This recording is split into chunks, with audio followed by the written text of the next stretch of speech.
Hello, Begum. Hello. It's so fun that I get to interview you now. Yes. You've been interviewing people for weeks, and now it's your turn to be the one to relax and let the questions be asked. Actually, I was also thinking, like, I wish somebody interviewed me and it happened to be you. I hope it will happen in Turkish too. I hope so too. And I think now that this has happened, there's even more of a chance. You can even sort of seed that as you do with so many other things. Yes. I love your background there. Where are you? I'm in my bedroom. These are the hanging thingies, things that I made. Like bird feathers. I like it. It's a perfect backdrop for your Baykush Okul as well, because of course there's not an owl back there, but it brings us to the idea of nature and abundance. Yeah, I think this is how I live my life anyway. I mean, it's not only a decoration. This is who I am, how I live my life. Fortunately, in nature, even though it's very hot still here, the middle of September, we can't really walk much. And yeah, green, sea, Mediterranean, this is where I am. How many people wish for that? At least me. Not the heat, though. I admit I don't miss the heat. However, the beauty of where you live shines through in all the work you do too. Now, why did you pick Baykush? I mean, I love owls, and in fact, in Italian, there's a wonderful word, gufo, which is a great word for an owl because it's onomatopoeic. And you've told me why you picked it personally. I'd like you to share with us here why you picked it. All right. I've had this idea for some kind of an alternative school for a few years actually. And yeah, I never thought of a name for it. And that was during a workshop. It was kind of a shamanic work we were doing. And then after a shamanic journey, we had a circle for some kind of a feedback from all the participants. And one girl said she didn't see much. She said, I just saw a pair of eyes. And after everything finished, we were discussing about the workshop, the feedback with a friend of mine. And she said, I thought about the answer that girl gave us. She said, I saw nothing but a pair of eyes. And she said, actually, what an effective way of looking into the dark. So she thinks what she saw is not important and she saw nothing, but actually she saw a pair of eyes like an owl's eyes, and with them it was dark. She could see, or the owl could see, whatever. So at that moment I thought, wow, being able to see in the dark, yes, the owls can do that. Though most people think they can see in pitch dark when there is no light at all. And I made some research, and actually they can't see in pitch dark either. They need some kind of light. So little bit as we give to each other. Yes, exactly. So this is how the name appeared. Okay. And so the other part of, for me personally, not before I knew that story actually, I thought of the owl as wise. I thought, this is a wise creature and it flies above us, so it has different perspectives than we do. So before knowing your reason, I really thought about the idea of wisdom and perspective, which is also what you offer in your school. Well, I think the wisdom for me, meaning the things if we are lucky, we have a chance to remember. Remember, I like this word, is everywhere and comes from everybody around us, from the nature and everything that happens to us. So, yeah, I know. I actually, personally, I don't know why owls are considered to be wise creatures. Physically, you know, they can turn their head around almost 36, 360 degrees, unlike us. Maybe, which means they can also see behind, they can see everything around them without moving their bodies. That might be It why. could be. It could be. Could Now, be. And actually, in our culture, rather than wisdom, they are known to bring some kind of a quote unquote bad news, like somebody's death.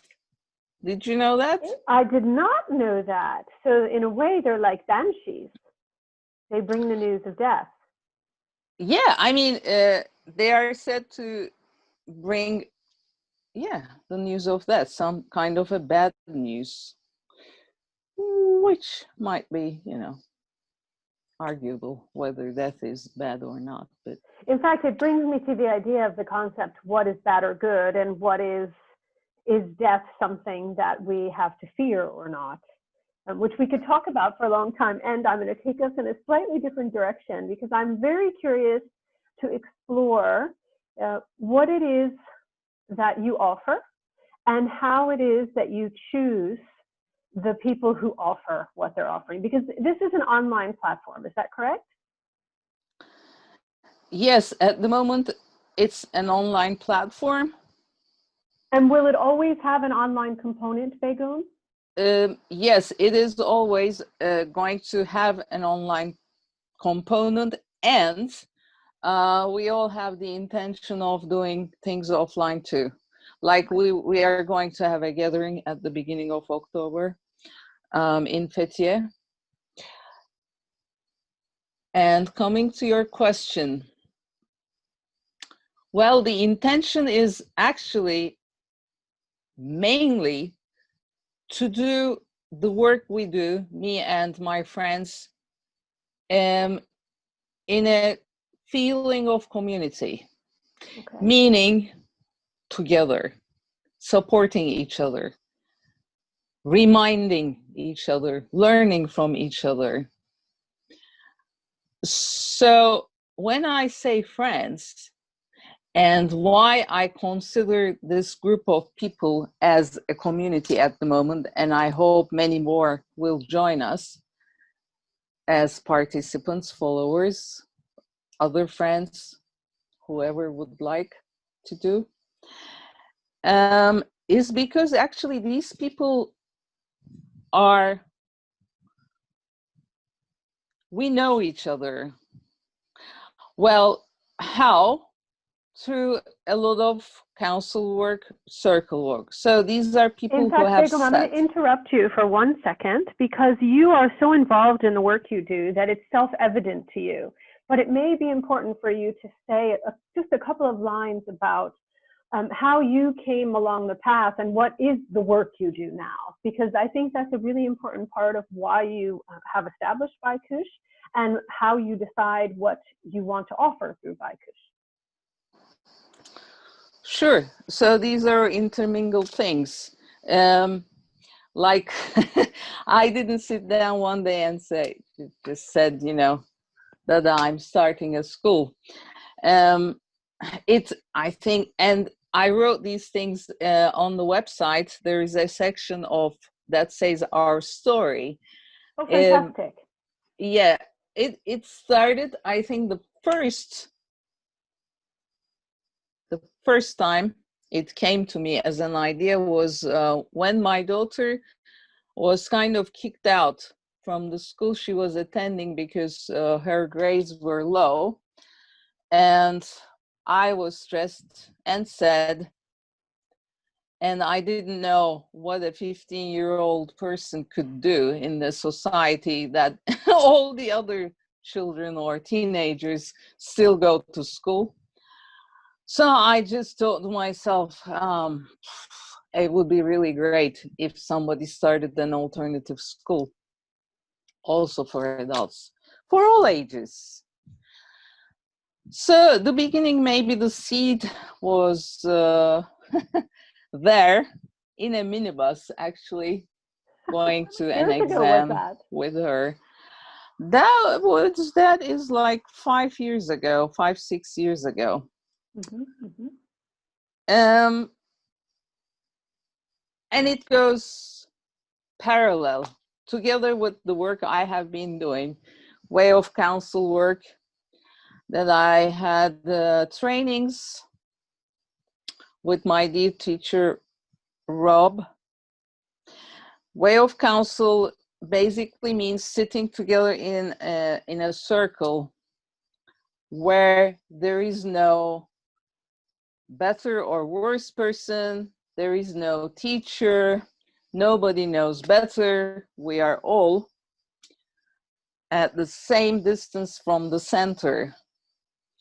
The circle is a shape like that. Everybody has the same distance to the center. And we do it with some kind of ceremony. Remembering to speak from the heart, to listen with the heart, without any judgment, to listen to each other. So this is how all these friends, or the guides, as I call them, appeared. They just appeared in these circles, and now it's time we get together.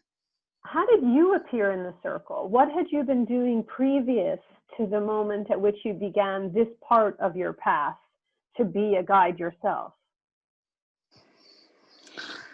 Okay, great questions. Thank you. It's a pleasure. I mean, I enjoy really talking about this journey, this personal journey that led me to this moment. So I used to be a teacher, a language teacher, basically. I taught English to Turkish people and Turkish to foreigners for many years. And I did it with pleasure, especially in the area where you know also very well, in Dalyan. That was a good job. I liked my job. I earned good money because there was almost nobody else doing it in my way. And you wrote textbooks as well, didn't you? Yeah, I wrote a textbook with a university teacher of mine, dear friend Eileen. That I don't know if it's still used, but it was used definitely at the prep school of some universities. It was a reading book in English. I mean, help Turkish students to improve their reading skills in English. And then, well, I have many stories of what I wrote too, but I won't go there. Another interview. Yeah, I mean, nothing has been really officially published anyway, except from this book that was called Read On. So I liked being a teacher, but then I was kind of fed up teaching the same things over and over and over again. You know, everybody, most of the students are beginners, so yeah, teaching the same things. Then I started publishing a newspaper for tourists in Dalyan. That was in English. I enjoyed that too. All I did was going out on the streets and gather some new information, you know, what's happening around town, and then write these and then publish it. It was a free newspaper. I earned some money with the advertisements. Then I started not earning much money, and I decided it wasn't worth it, and maybe it was time. After 3 years, I stopped that too. And the year 2012 came. Now, that's an important year. I think maybe a lot of people's lives. You know, the Mayan calendar said the world was going to end. In fact, yeah. So it's 21st of December, right? Yeah, 2012. So a dear friend of mine, Phyllis, she invited me to a fire ceremony at another dear friend's farm, Flora. So we are at the farm, wintertime, raining, under some kind of a simple shelter, but it's dropping too. And we're not supposed to stop the fire for 24 hours, so we take turns. And some people are playing music, some reading poems, really, really unique atmosphere with these lovely people. And we had something to do, like Filiz, with the permission, special permission of an elder, brought a list of all the oceans, mountains, lakes in the world. So we were supposed to read these line by line.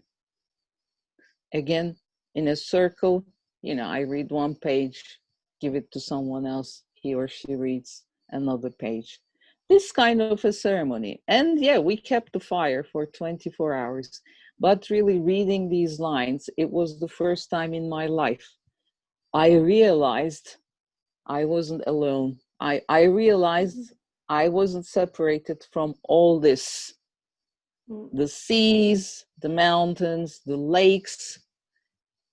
Really, I felt some kind of a connection and decided this would be my path from then on. So this was really a turning point for all the work I do now started. And here we actually, are with the owl. Here we are, yes. And what kinds of classes, when will it be online and so forth? I'd love to get some information out about that.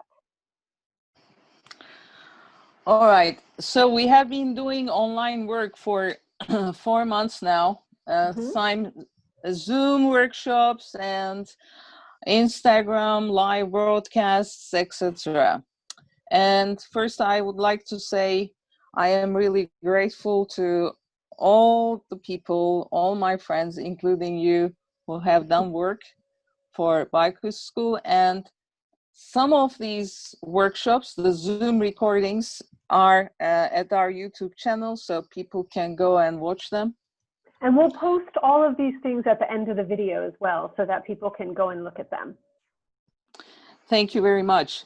So, and the live Instagram broadcasts, they are on our Instagram page, obviously, except the one with you, they're all in Turkish. And now the launch of our website is very, very close. It's coming out soon.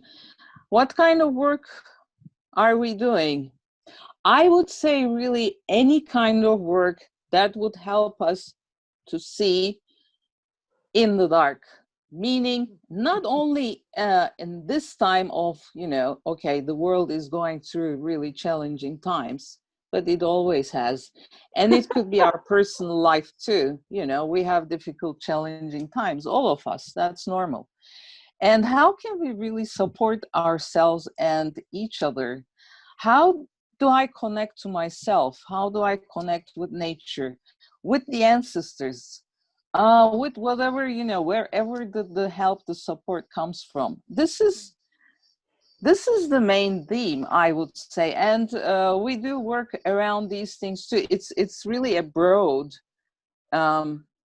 concept, I would say, because we have things like permaculture too. I mean, a friend of ours, she did a great work on how to keep gardens you know, without fertilizer, because she's very experienced and trained in that. So we have a video like that on YouTube.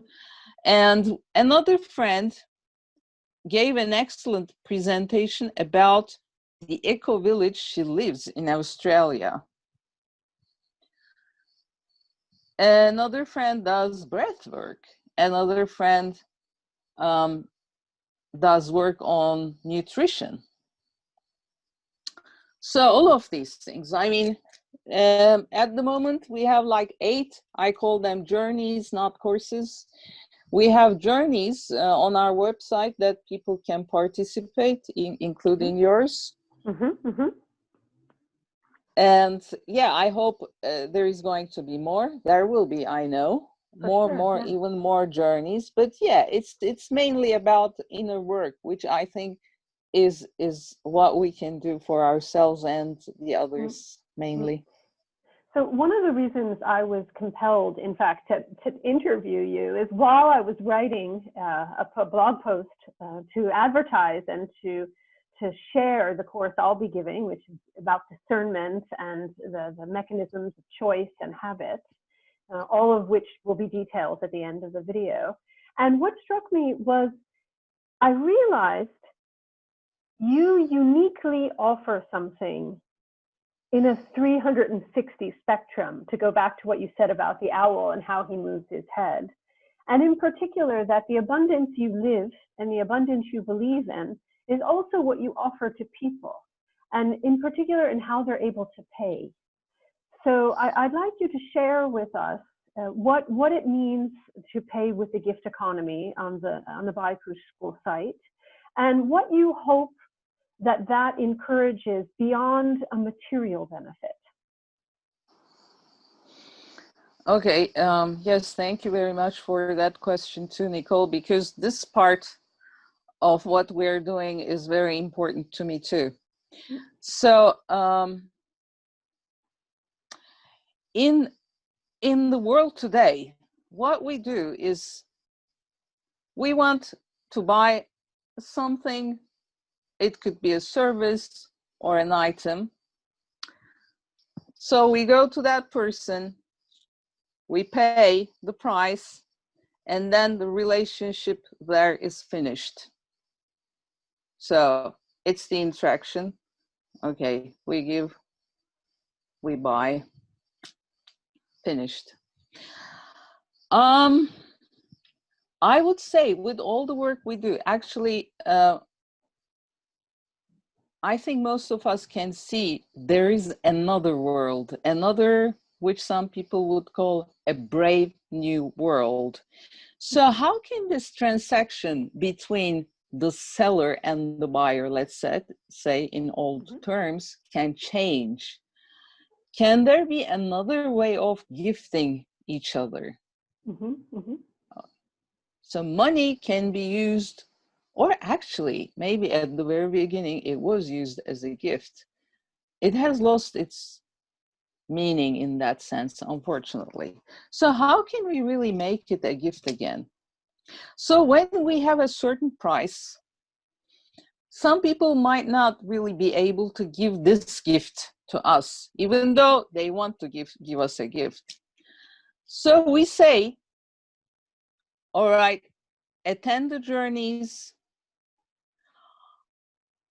or ask for the support of one of the guides, and then support this person according to how satisfied you are with the journey or with any other kind of help, support, and then give your gift according to your budget. This makes a difference in the whole. I mean, I don't really like using that word too much, but energy. It makes a difference really within this interaction. This is my experience anyway. I have done a lot of workshops with gift economy, and okay, sometimes I was disappointed. Sometimes I was very happy with the result. But the important thing is, if we're open to try this, yeah, of course, there is always risk in life. We don't know what's going to come. We don't know the end result as in numbers, but I can really assure you the result will be a very good feedback for some kind of a new brave world. So we keep trying. We keep trying. And fortunately, all of the guides who are at Baykush School, they are in same kind of a mindset. They agree with this idea and they accepted this idea of gift economy, doing all their journeys with gift economy, which I'm very glad. In fact, I want to be clear because, again, because we know, I wasn't so clear at the beginning, that you are located in Turkey and that most of the guides at this point are Turks, they're Turkish people. Although many of them probably speak as well in English, most of the journeys are in Turkish. As you mentioned, my journey is in English. And I'm certain that more English speakers will join you. I point this out partially to remind us the culture in which we're operating, because for me personally, Turkish culture in itself embodies what you're talking about. The concept of hospitality, the concept of respecting a human soul for who they are, as opposed to what they offer you materially, which is an interesting, if we were to go on a political ride, there's a very different perception of Turkey right now based on the politics and the current global environment, if you will, on a political stage. And for me, also part of what you offer with Baykush School is a remembrance, an opportunity for us to not only remember this from a global sense, but also to be introduced into the ancientness of this concept through a culture that in present day, in real life, between people, really inhabits this. Anyone who's visited Turkey for any period of time knows about the hospitality and the idea that people really are generous and effusive in wanting to share themselves. And I think that that brings together very much the concepts you're talking about and makes your Turkish roots a perfect ground to plant the Baykush School. Yeah, actually, to tell you the truth, I've never thought about this. It's my gift to you during our interview. Yeah. I didn't plan it, it just came from listening. Yes, actually coming from this culture, it's a given, you know, it's so natural. Almost wherever we go, you go. People are very generous, and many times I was offered many things for free. And sometimes the things which I thought I couldn't afford, even those I was offered for free. And yeah, I was so grateful, really. And I think it's still in the world, in many cultures or in many places, it is like that. And even in the Western countries, there are people who so generously give, but because of the whole system, the fear of, you know, losing money, the fear of having not enough money, and money is never enough anyway. Everybody needs money. Yeah. Money, money, money, money. And yeah, it's kind of a forgotten thing that money actually is another way of, you know, giving and receiving, and it somehow comes if we truly really believe in what we do and what we're supposed to share. What is my gift? How can I serve, you know, to the other people, to this world? And okay, I'm not promising BMWs and, you know, $1 million houses. And I truly believe enough would come, whether it's in terms of cash money or in other terms.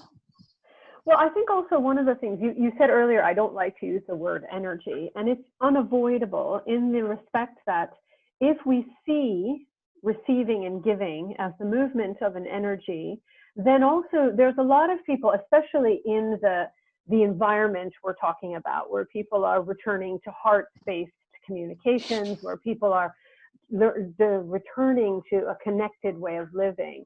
There can be this idea that money is bad. And this is the other extreme of the situation. I think for me, part of the reason I respect your commitment to the gift economy is that it puts everything back in the right place, which is what you said earlier. There was a time when we gave because we believed in the value of what we were receiving, not because there was just a price tag. And we do need money to live. We do live in this world. The question is, what do we fill the money with? Do we fill it with anxiety and fear and greed? Or do we fill it with the intentions of love and kindness and generosity? And in that respect, I think richness doesn't have to have a delineation whether it's just about money or just about energy and happiness. It can be all combined together if we are clear on our intention and how we ourselves are willing to receive and also to give, which is part of what inspires me about the gift economy that you talk about. And before we finish up, because we'll finish up quite soon, I have just two more questions. And one is related to Turkey. Actually, if we are speaking about the gift economy, it has one of the strongest platforms from an electronic standpoint, an actual internal platform. Is that right? Do I understand that correctly? What do you mean exactly? Can Isn't you there a clarify? website in Turkey where it was actually, Turkey was the first one to have this website where people could go and exchange goods and services without using money? Or am I mistaken, which is fine? Ah, okay. I think you're talking about the time bank. Yes, the time bank. Yes, That our friends started Zumbara around maybe 7 years ago. That wasn't the first one in the world, but it was the one that had the most participants. Okay. So it was and like I wonder the if biggest. that was cultural as well. Yeah. I would agree that it has something to do with our culture, definitely. Yes. Yeah. And then just finally, I want to thank you, Begum, because I'm super excited that I get to be the debut English guide, and I get to lead my own journey of discernment and sharing the idea of what is choice versus a habit. How do I discern these things, and how do I come back to a heart-based living and choice making? We have 20 years nearly of history. And I count that as one of my most precious treasures. So I'm super grateful that I get a chance to participate in Baykush as a native Turkish speaker. And I hope that I can set an example for other English speakers or even Turks to do their projects in English, because I think what you have to offer, while it is the perfect place to seed it in Turkey, it should not remain only there. And I do hope that the Baykush School will expand in its time, in its way, so that the journeys that it offers can be for people of any language, any time that they have the opportunity. So thank you so very much, Begum, for your time and your efforts and for sharing all of your life's journey with me, with us.